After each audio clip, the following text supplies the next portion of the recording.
Jono, there's 10 teams that have sent their players away on leave. You've got a talking point for each of them. Can we start right down the bottom? West Coast have confirmed that Adam Simpson is going nowhere. Yep. What's your take on their season and where to from here? Yeah, so I just go one player, Oscar Allen, unbelievable, and what he was able to produce this year. Again, what a start. Should he be the captain next year? Oh, because I'm struggling to find another option. Who is the other option? I'm just thinking, do they need one more filler before they throw this young bloke in and add that layer of pressure? Possibly, but to his game, because he's just started to get going. Man. Who is it? If it's not Oscar Allen, I'm struggling to find one. He's Barras? Maybe Barras, but he's considering his future, isn't he? Barras? I don't know. No, he's considered it. He's staying. He's considered it. Okay, well, I think he considered it. Okay, so Well, he might get it. That might have been part and parcel of the consideration. Maybe. For me, West Coast have to completely start again. I was looking at their round 22 team, and they've still got a lot of guys in there that have played a fair bit of footy, actually, but they're just playing poor. So there's a lot in that team that need to have a look at where their footy's going. Would you trade number one pick for 2 first rounders? Yes, I think I would if I was West Coast, having a think about it, because if they get 2 youngsters in that can go with Williams and Edwards and Long and Hewitt, I think that just starts to add that next layer of what Long's they need been in one of their their team. bonuses. I'm not sure if he's going to be an A grader, but he certainly has a I crack. think Hewitt's going to be an A grader. I think so as well. Yeah. Yeah, he's got the really good look about him, hasn't he? That he's going to make it. He's going to work hard and push through and be quite successful. Yep. All right. What about North? So positive start under Clarko. We all know what happened with having Clarko having to take that spell. Youngsters again, Sheasel, Wardlaw. I thought Goda had a good finish to the year. Lazaro, Bergman, Dawson, Phillips, Ford, Perez. I think there's enough there to start to build a reasonable side around. What are they going to do in defence, Jono? What are they going to do if Mackay goes, which looks likely? Yep. And Logue's out with an ACL. McDonald had a poor year. It's skinny down back. It is, because you're going to Aiden Core to hold that full back spot down. There was some suggestion they're going for Malikan out of the Swans if the Swans go for Mackay. I mean, the difference will be about $500,000 in dollars. I'm not sure the $500,000 is justified, but we'll see. Well, they're going to have to find a nugget somewhere to help just fill the void for a few years until they can get their full list into a strong position. What about, we spoke to Hoyne last night, he mentioned that Taron Thomas was the 6th rated player by Champion Data. I think it was in the last 6 weeks of the season. Trade bait on the back of that performance or keep? No, I think keep with what he's produced. It's been pretty good. Like his last game against Gold Coast. We're not worried about the on-field stuff, are we? No, we're not. So therefore, as we've said all the way along, and as I always say, it's on Taron now. It's on the player. If he wants to ride the wave of what he produced in the last 6 weeks and continue that on with his footy, then he'll put his head down and do it now. So that's on him. The conundrum is, right, so North can probably get a first-round pick for him now, if they're willing to trade him now. They'll get a first-round pick. Or you take the risk that you're going to give this guy 14 weeks Would they get first round for him? They'd get close. Depends on the deal that another club comes with. A Gold Coast or someone like that, who picks don't really matter, would give them a first. Gold Coast want to shop out their number 5 pick or 5th pick, whatever it is. So that's what you're going to get now. I wouldn't be giving up that for Taron. No, but someone probably would. I would think. No, I'm not suggesting a top 10. Gold Coast have to trade a first round 18, to get 19, some points. 17, around that mark. Yep. So that's what you can get. Or you send him off for 14 weeks, temptation, away from the club. Club can't monitor him. They can't have any access to him, and you leave him to his own devices. And then if he has one more mistake, he's done. Yeah, but that's my point, and I know it's a different conversation, but you've got these guys that will go, and I know they're mentally switched on differently, but they'll go to America and train for 6 weeks and do things to. So why is it on the individual? Why couldn't a club set that up for him? Because the AFL Players Association have way too much power, and they say you cannot monitor your players while they're on leave. You're not allowed to. We used to get a GPS. You can set up where they go, though, and create the network for them. Well, the Players Association should set it up for Taron Thomas. What needs to happen is a senior player at that club needs to go, Taron, you're coming with me. That's another option. Max Gawn's done that. Travis Boak has done that. But Taron has to be open to that. He may not want to do that. So that's the risk that they'll take. But North fans, I'm interested in your thoughts on that, because halfway through the year, I thought he was done. I thought he'd never play again, Taron Thomas. And now you've seen what he's capable of. we'll wait and see what happens in the off-season. Let's move on to the Hawks. The Hawks, I love what Sam's building here. Same. I really do. The work rate, the athletic profile we talk about with the Hawks all the time. They're tough too. They have a fair dinkum crack. Now it's just the skill development, I think, underneath that. So the youngsters show a fair bit, but they need to continue to grow with their skill level so they can start to then cut the opposition apart. Structurally, they'll add, I think, some more experience to their youngsters, and they're on the right path, no question. Before we go to a break, Rich is in Thornbury just to put a full stop to your All-Australian side, Jono. Thanks, Rich. G'day, Rich. Hello, guys. Yeah, go on, Rich. Kyle Langford had 152 score involvements. 152 score involvements, Jono, and kicked 52 goals. Put that into context for us, He was Rich. Like, excellent. where does that sit with the game's best? Sits him 11th Yep. in score involvements. Charlie Cameron is like 37, 38. It's a pretty big difference. It is, but would you put a Kyle Langford up against a Toby Green? Is that who he's competing for a spot for? Because you've got Petrarca and Rosie at half forward, is Langford versus Green? Yep. Langford versus Green, Petrarca, Rosie. That position, I would think. Yeah, and that's where he probably sits fourth with those. Or with you could those put him in on the that- in that bench. group. But Or you could put him on the bench. Absolutely good. Terrific season, no doubt about that. Couldn't agree more. We're moving on to the Gold Coast Suns. Yeah. Who have a new coach. They do, and it's just instability again. So it's whether Damien Hardwick can come and wave the magic wand, create some stability around the club, create some really good intensity. Has he about got a the way they magic do wand, it. I Gerard? don't know. We talk about this every time a new coach goes there. So Well, let's he's got a wait and magic. see. He's got a magic game plan. He's honed that game plan through trial and error at Richmond, and it's exactly what they need. It was freed up to a large degree with Stephen King. They went from a contest to contest to contest, which didn't get the best out of them.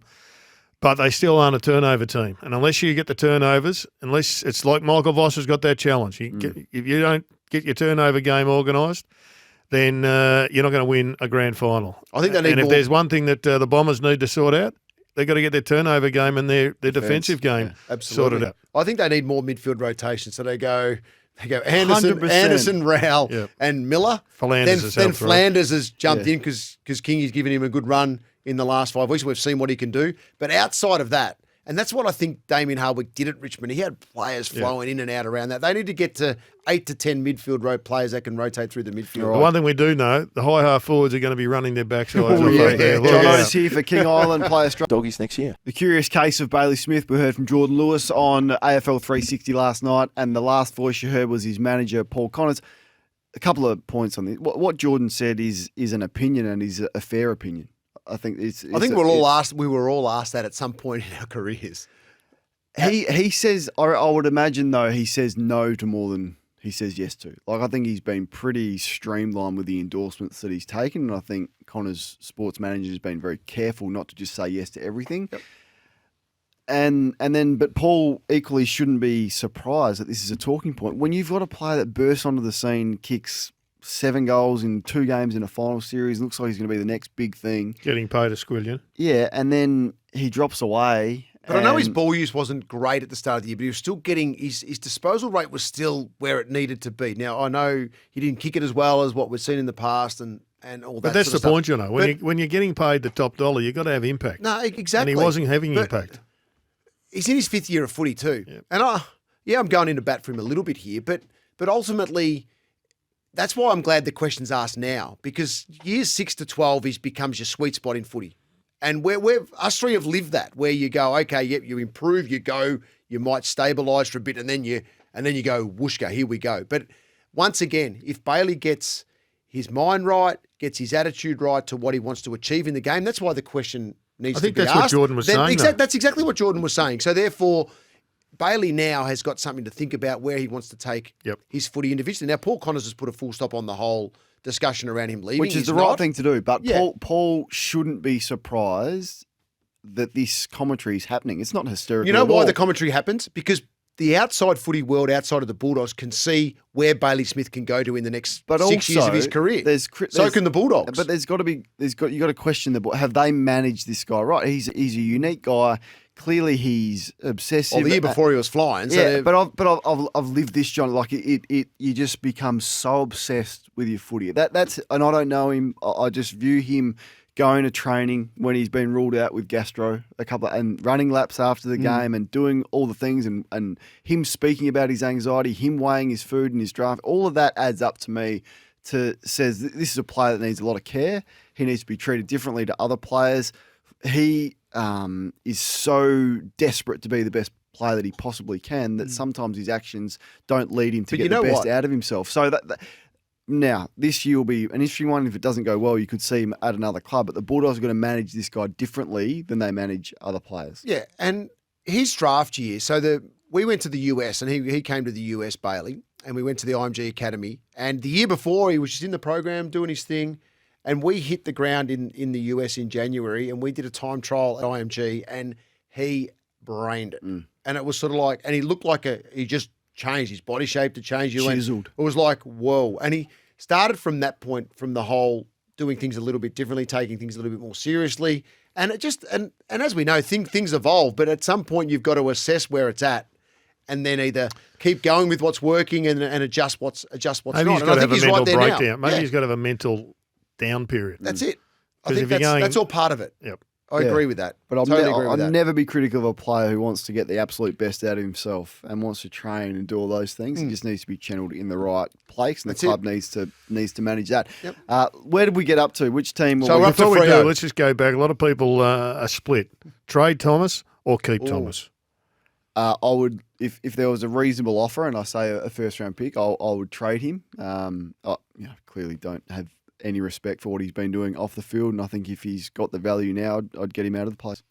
I think he's got value in the competition. It's just whether North Melbourne see if someone throws a carrot at them, whether they want to, bite down on it, or whether they say no, Taran's our man.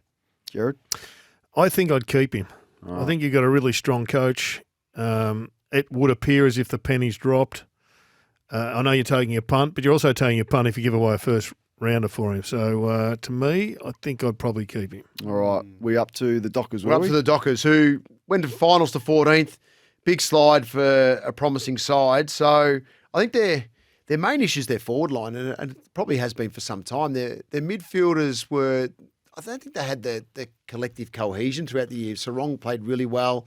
Brayshaw would play well, and Sarong wouldn't. Yep. And they just never had that collective play really well together. They've had their injury issues, but yeah, their forward line's the main concern that I think Justin Longmuir needs to get right over the next couple of years. Just the trade for Jackson, in hindsight, as much as he was really strong for them, it was the wrong player to trade for. It really was. Because in the end, you've given up 5 and 22 for Jackson, and you didn't need him. You've got Darcy, and you just didn't need him. You did not. You got a 24-year-old ruckman who can carry your ruck. He was the wrong type of player to go. I know he's West Australian. I know he wanted to come home. I know he's talented. So often you say yes to those things, but they rushed into that. Pick 5 and 22 when you've got Darcy. Now what do you do with him? It was the wrong call. Well, I think that's going to be played out over about a 3 or 4 year period. I think it's too early to be definitive on it. Last 5 weeks of the year, they improved impressively. Won 3 of the last 5. Defensively, they improved enormously. I've got Hoyney's notes here. Started to use their hands more, which I think we all were screaming out for at the start of the season. And they took more corridor use. They also moved Hayden Young into the middle of the ground, which was a good move. Which was a great move. Yep. It was a standout move. But, they've got one of the best backlines in the business. And yet they were playing really poorly. They weren't intercepting. Cox ended up in the forward line the last couple of rounds. He's got to go back, but I can understand why they put him there in the last 2 weeks. And I think when you look at Freo and who was the player you're talking about? Jackson. So when you look at Jackson, I agree with what you're saying in terms of maybe not right now. It was the need, but it fell on their doorstep. They had to do it. So they're probably looking at someone like Jackson in 3 years' time with some other recruits underneath it. Did they just fall in? They had to make that call on him because of what was. He was there. He wanted to come to their footy club. But you didn't need him. No, but I get that. But in 3 years' time, you would. Well, it So depends- you had to make the call now depends because how he was good there. pick- I and he's don't so know. young and talented that you had to grab him. I know, but it depends how good pick 5 is. Like Melbourne are reportedly going to be able to turn this 5 into Reed. Like that's what they're going to do. Like how frightening is that? Gonna try to do so it. Yeah. turn Jackson into Reed, who they're saying is a Dustin Martin type. Now I don't know if it's going to work out that way. And they already had Sean Darcy. He's 24. They just didn't need him. So I wouldn't have fallen in for that unless you're going to trade Sean Darcy. But you're not going to get what you gave up for Jackson in there. Right, we'll get to one more and we'll do the Cats and we'll hold over Essendon and Adelaide and the Dogs All right. for So next Richmond's week. in there as well. Tom Lynch, coach change. We wait to see what happens with the Tigers. I think it's pretty simple for where they'll go. They're Who going for a gets the young job, coach. Jono? I don't know. Chris Newman, maybe Gia. So I think Dan McQualter, I think's well and truly in the mix. It's probably out of those three. All right, quick word on Geelong. Geelong Premiership to 12th. So it's a big fair drop off, isn't it? Understated, hasn't it? No one's talking about it.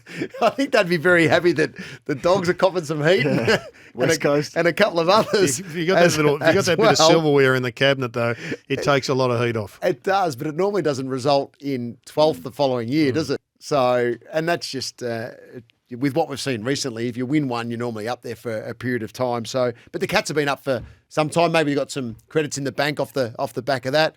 Bit of a changing of the guard now with what's happening with all the retirees last year, this year, and what will happen in the next 12 months as well. So they're just shaping their club again. What's your crystal ball say where they'll finish next year? Ooh, that's a good Top one. six, middle It's a six, really or bottom hard six? I think they'll question. finish 8th. Middle six. Middle six. I think that would be a safe bet. Do you agree, I Gerard? was Yeah, very, very middle six. safe then, wasn't I? Yes or no? We